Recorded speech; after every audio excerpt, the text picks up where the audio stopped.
ভালোবাসা মানে নাম নয়, পাশে থাকা। তানহা আর রিদওয়ান একসাথে স্কুলে পড়ত। সবাই ভাবত তারা প্রেম করে, কিন্তু কেউ কাউকে কোনোদিন কিছু বলেনি।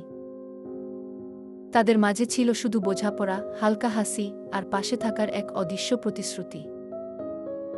একদিন হঠাৎ রিদওয়ানের পরিবার শহর ছেড়ে অন্য জায়গায় চলে যাওয়ার সিদ্ধান্ত নেয়। যাওয়ার আগে সে স্কুলের বারান্দায় একা দাঁড়িয়েছিল। তানহা এসে বলল, তুমি চলে যাচ্ছ? রিদওয়ান মাথা নিচু করে বলল, হ্যাঁ, কিন্তু তোমার জন্য একটা জিনিস রেখে যাচ্ছি গু। সে ব্যাগ থেকে বের করল একটা খাতার শেষ পৃষ্ঠা, যেখানে লেখা ছিল, ভালোবাসা মানে সবসময় প্রেমের প্রস্তাব নয়। কোনো প্রপোজ না করেও কারো পাশে চুপচাপ থেকে যাওয়া, সেটাই আসল ভালোবাসা গু। তানহার চোখে পানি চলে এলো।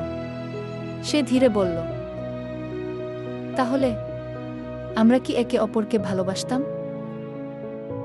রিদওয়ান হেসে বলল, সবসময়। শুধু বলিনি, কারণ সেটা প্রমাণ করাই ছিল আসল কাজ গু।